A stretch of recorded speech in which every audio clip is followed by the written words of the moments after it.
Hello everyone, and welcome to Michael Toskso, episode 2. It didn't take Serafina very long to realise that she was talking to a team of scammers. "Hello," one of them said. "Hi." "Hello, Serafina. Nice to meet you here. My name is Michael. I'm from USA. "I'm from England." "My dear friend, if you don't mind, tell me, where are you from?" "I live in Glastonbury in Somerset. Where are you from?" "Wow! That's good to know. My mother is from England, while my father is from USA, Florida. I was born in England, but I grew up in USA with my late parents. My dear friend, so tell, have you ever been to USA before?" "Yes, I've been to the USA. Where were you born?" "I was born in Bristol. My dear friend, I know that to ask a woman her age is very wrong. But please, my dear friend, tell me, how old are you now?" At this point, I started to get a sense of déjà vu. Do you remember? We had a scammer who repeatedly called one of my girls my dear friend. Off the top of my head, I couldn't remember who it was, so I put up a community post. Arizona Lily got it in one. It was our old friend, Johnson James. My dear friends, seriously, you are really so kind to me. I'm at talk right now. I couldn't resist adding that clip, any opportunity, but sadly, I don't think this was the same team. "I'm 55, said Serafina. "I'm 59, he said. "My dear friend, I'd like to know more about you if you don't mind. My dear friend, if you don't mind, tell me, are you married or a single mother with children?"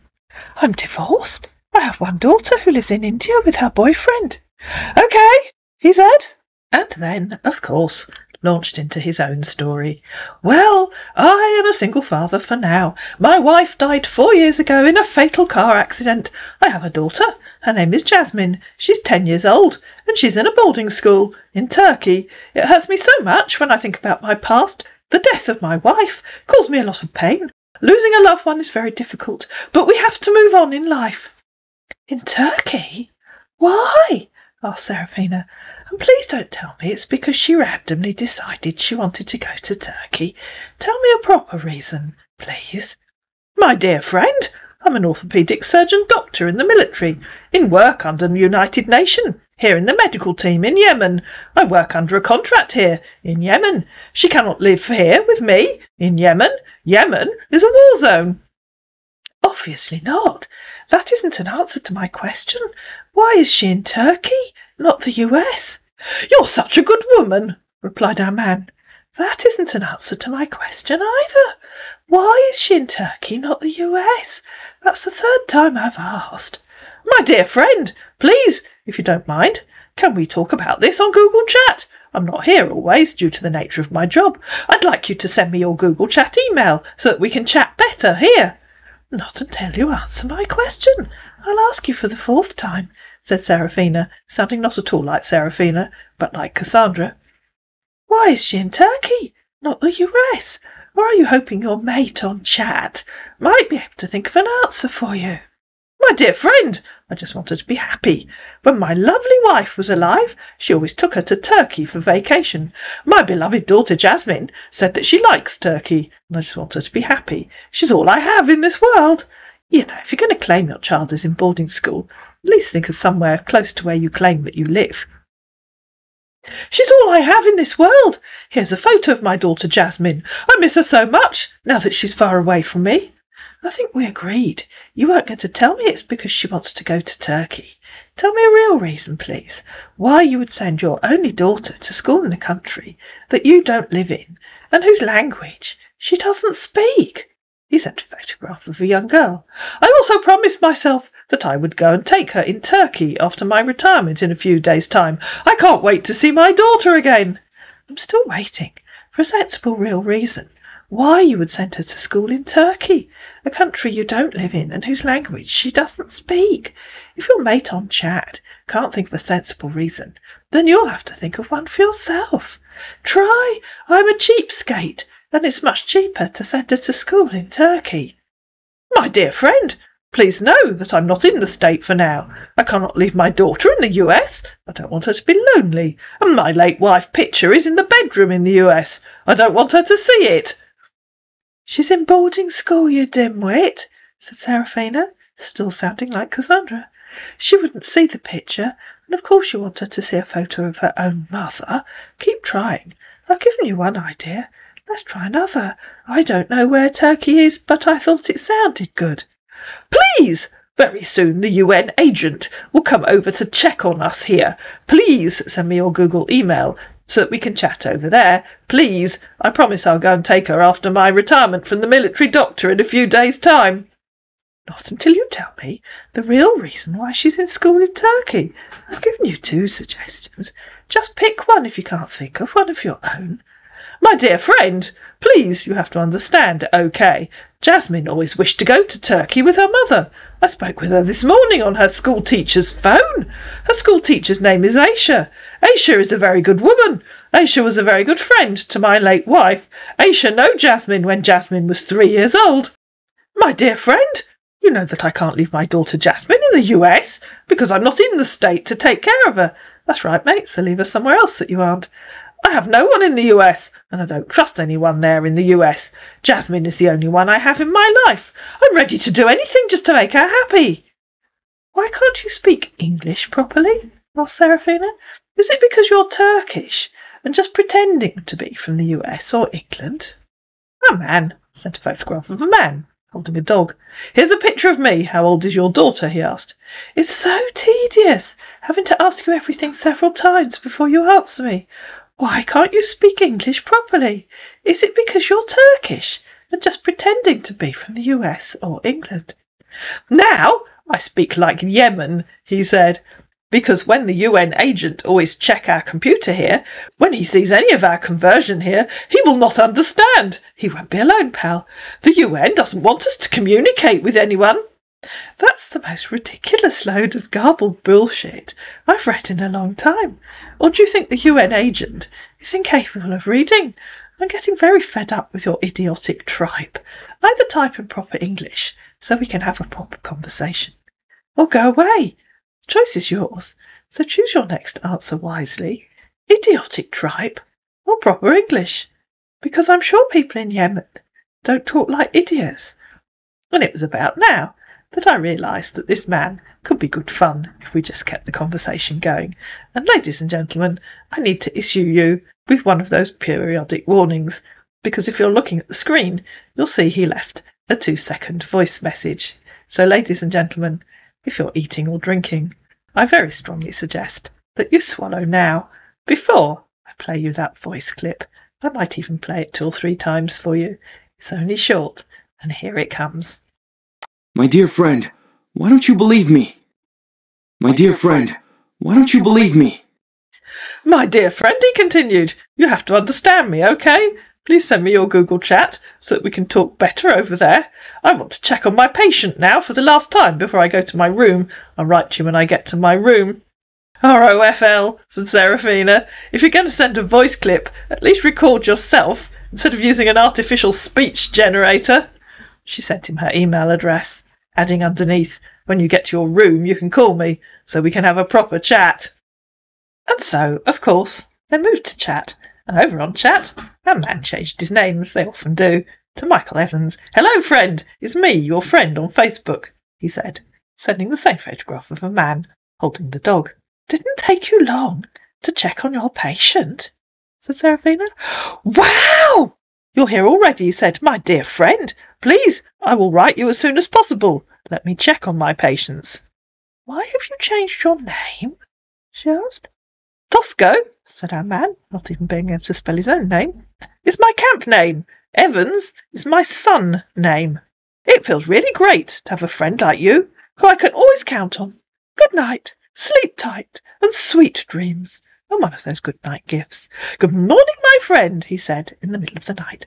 I hope the morning brings you all the joy and happiness you deserve. Lots of roses and another gift. I've never heard of a son name, said Serafina. What does that mean? Our man took to Google. Evans is a man's name of Welsh origin. It translates to God is gracious, born of you or youth. This name is best recognised as a surname.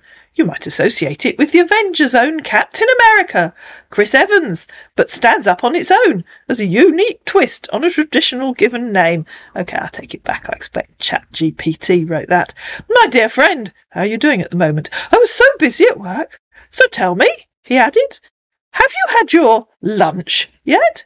Why? Asked Seraphina. And I wasn't asking you for an explanation of the meaning of Evans.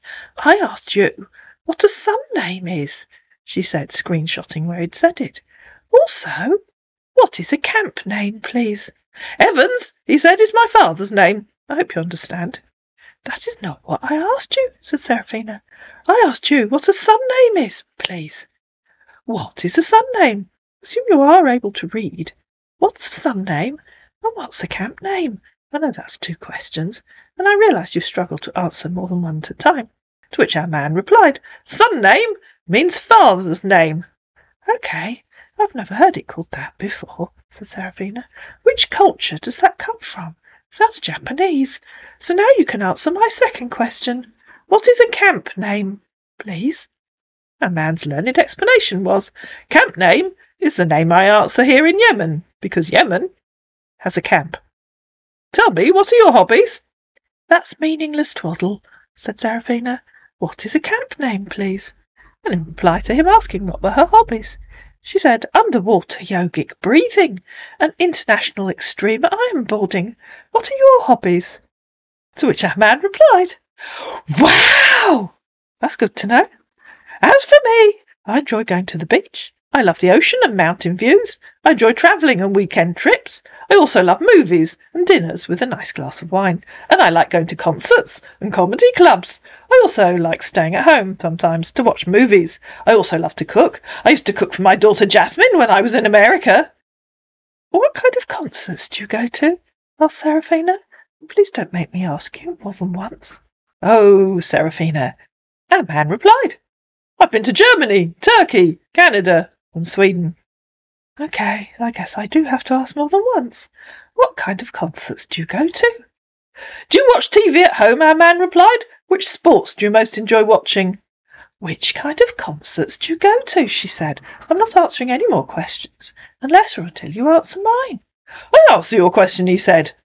No, you did not, said Seraphina. What kind of concerts do you go to? Do you know what a concert is? To which our man replied, I said, I've been to Canada and Turkey and Sweden. Yes, that's not an answer to my question. What kind of concerts do you go to? Said Seraphina. Assume you do know what a concert is. I know. Call me and tell me. You can tell me about Yemen too. Shall I call you? She said, trying to call him, but of course he didn't answer. And then he answered. And ladies and gentlemen, if you're not watching the screen, do if you can. Hello?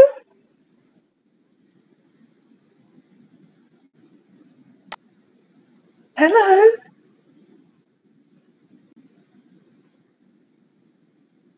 Hello, I can't hear you.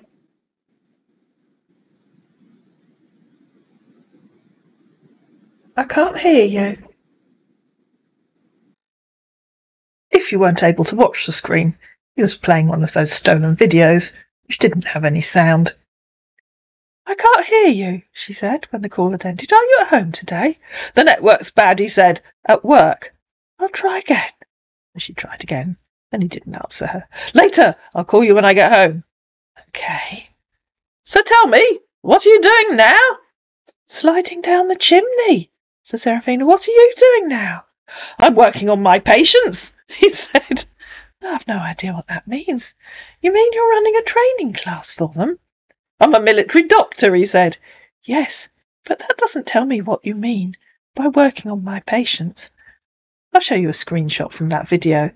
What do you think he meant by working on my patients? Are you writing up their records? Forming them into a row so you can put a bandage on their ankles? Making them tidy their rooms so you can inspect their toes?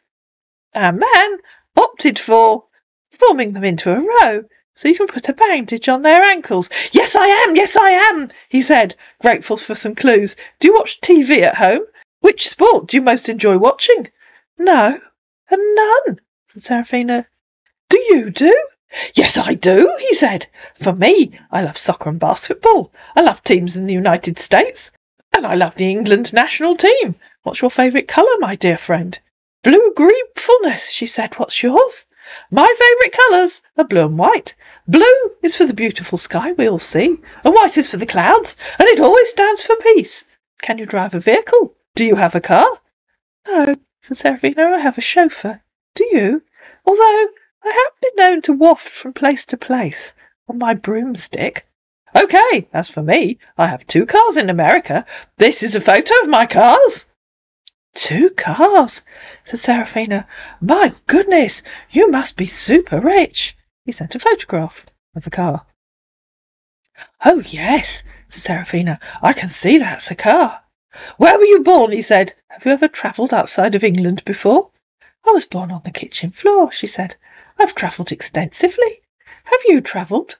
Remember his 2 previous lists of places he's been to.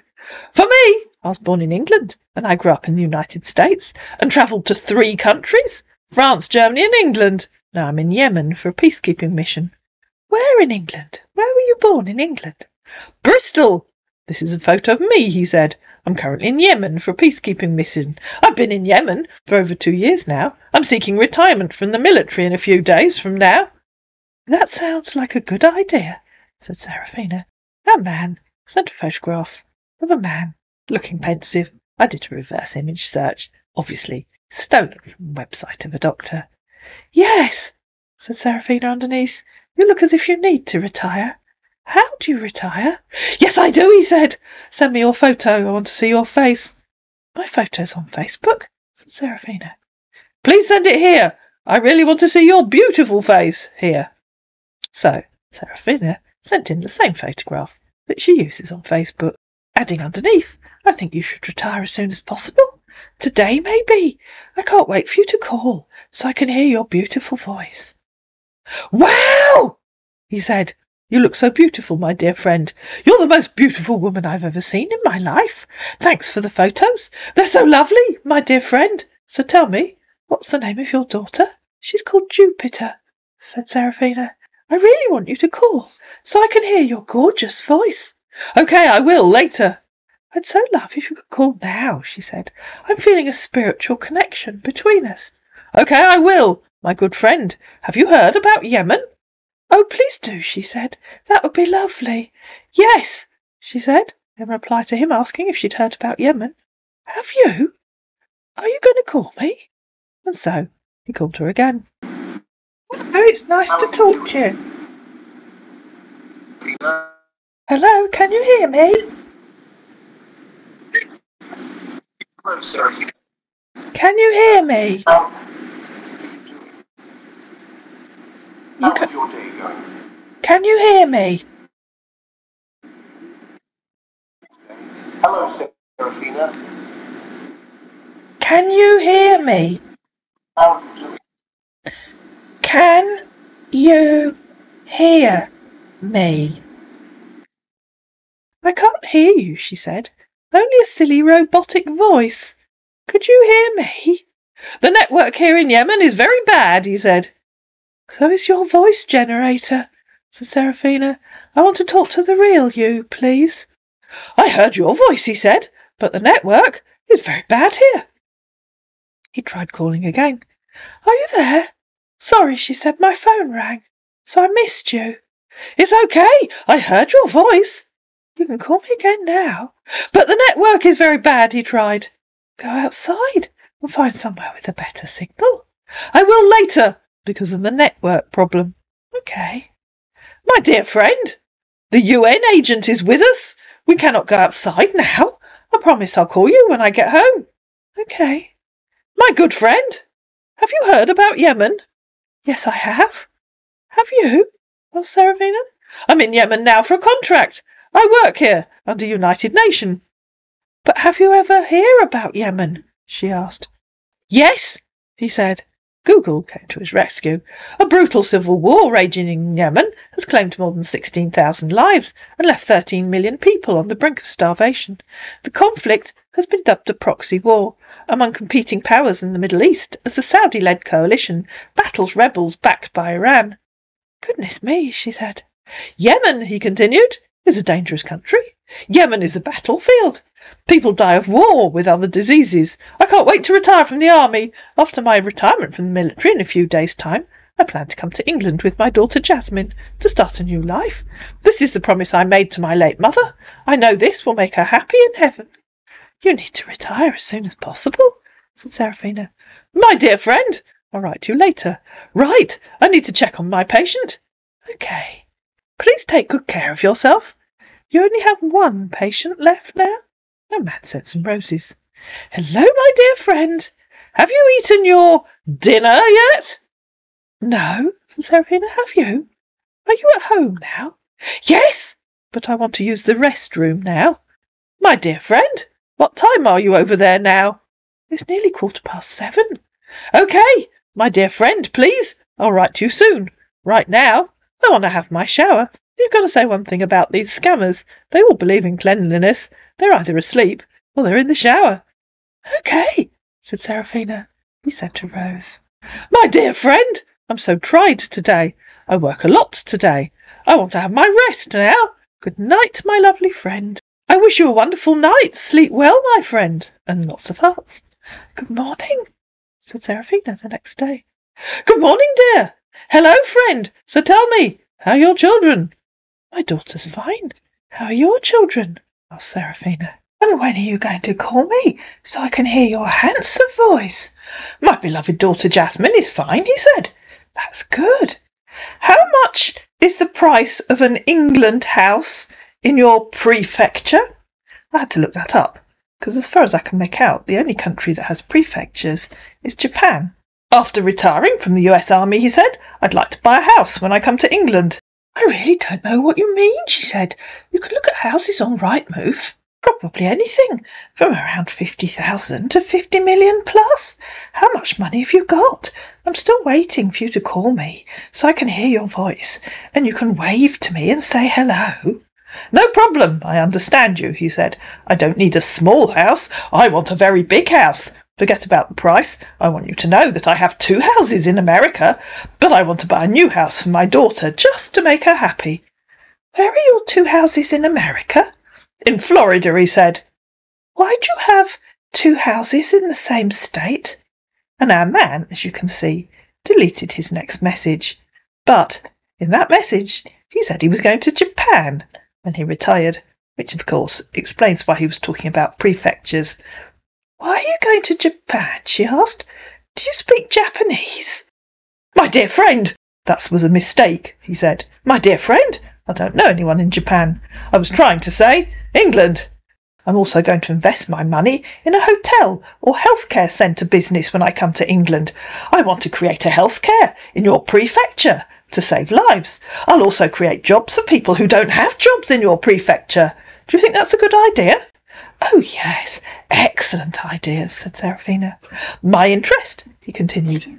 I want to explore the world and give more peace and stability to nations across the world. My goodness, this man has lofty ambitions. I love peace, because without peace, any nation cannot be stable for any growth. I like travelling, but mostly for my duty. I like learning about other people. Oh, yes, said Seraphina. Opening a healthcare centre business will help you travel and bring peace. You could open a mobile one on a truck, or a motorbike and sidecar, cheaper to put on the ferries. To which our man replied, That's a nice idea. Are your parents still alive? My mother is. How big is your little toe? Our man, of course, ignored that, because it was an irrelevant question. Wow! That's nice, he said, in reply to her saying her mother was still alive. As for me, I was 15 years old when my parents and only sister died in an auto crash. I later stayed with my uncle for 5 years, who died of cancer of the blood, due to the pain, loneliness, sadness, bitterness, and no one to show me some parental love and care. I decided to join the United States military. I was hoping I'd find love and happiness in the military. I never knew life in the military was a matter of life and death. Where did you study medicine? Asked Seraphina, not being able to think of any suitable answers that were YouTube friendly. In the US military, he said. Okay, tell me how you'll create jobs for people who don't have jobs. My dear friend, We're going to talk about that once I come over to England. Oh, you mean you have no idea what you want to do? My dear friend, all we need now is trust and understanding, said our man, who'd run out of anything sensible to say. Well, OK, he hadn't actually said anything sensible, but he'd run out of things to say. Understanding of what? She asked. I have an idea, he said, but 2 heres are better than 1. My dear, I promise we're going to talk about them once I come over to England in a few days' time. Trust is the only what to make our friendship grow stronger. Why don't you call me so I can speak to you? That would be a good way to build trust and make our friendship grow stronger. And yesterday you told me you'd call when you got home. Trust, loyalty and respect are a must for eternal happiness, said our man. No matter how much you love someone, if you don't have these ingredients, you will never succeed. To be in love means being patient, but to be patient, you must trust him first. You can never find love through the eye or ear, so you must trust the only thing that will never fade until you die, your heart. Absolutely, said Seraphina, and I won't trust you unless we can talk. I trust you, he said, and you know what? That's a better compliment than I love you. Want to know why? Because you don't always trust someone you love, but you can always love the person you trust, forever. I don't trust you, said Seraphina, and you know what? That's a worse insult than you're an idiot. Want to know why? Because I don't trust you and don't love you, so I'll never trust you forever, unless you call me. Really? Said our man. Yes, really, said Seraphina. You promised you'd call me yesterday evening, and you haven't. You're so funny, cried our man. You're so stupid, said Seraphina. So call me, or go away. I don't want to talk to you again unless you call me. And so our man called her. Hello?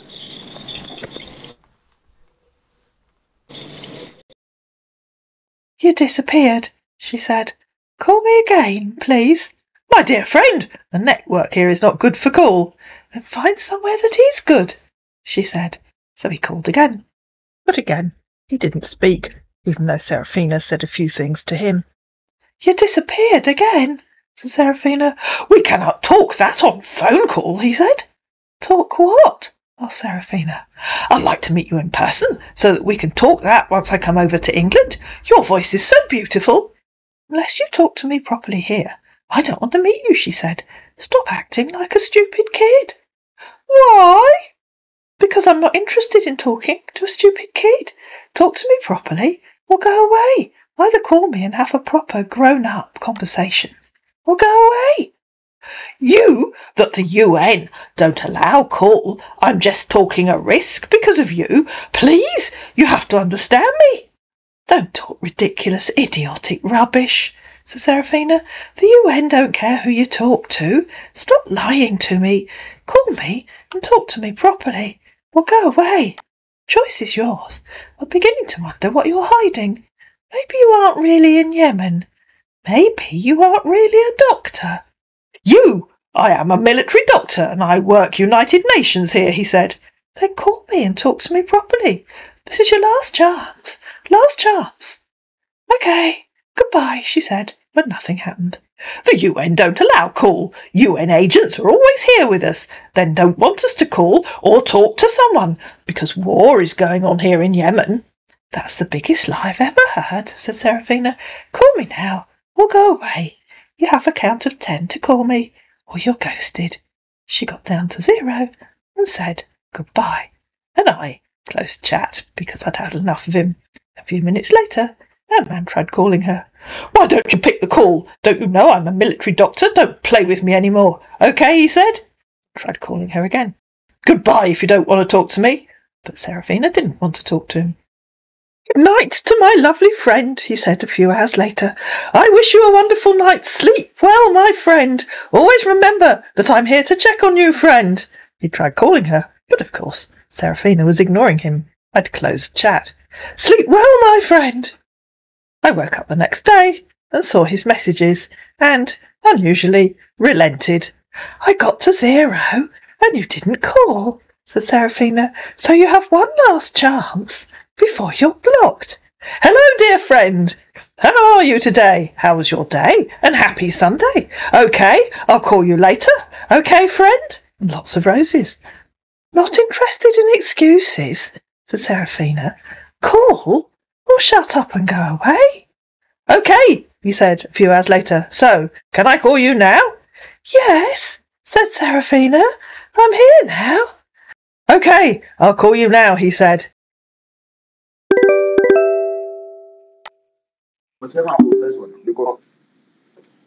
Hello?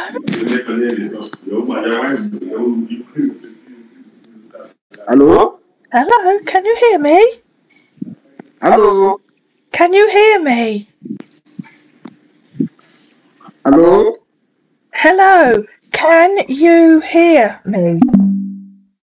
Can you hear me? She said. He called her again, and that call is well over half an hour long, and so that's episode 3. And I strongly suggest that if you're thinking of eating or drinking during future episodes, it's probably best not to.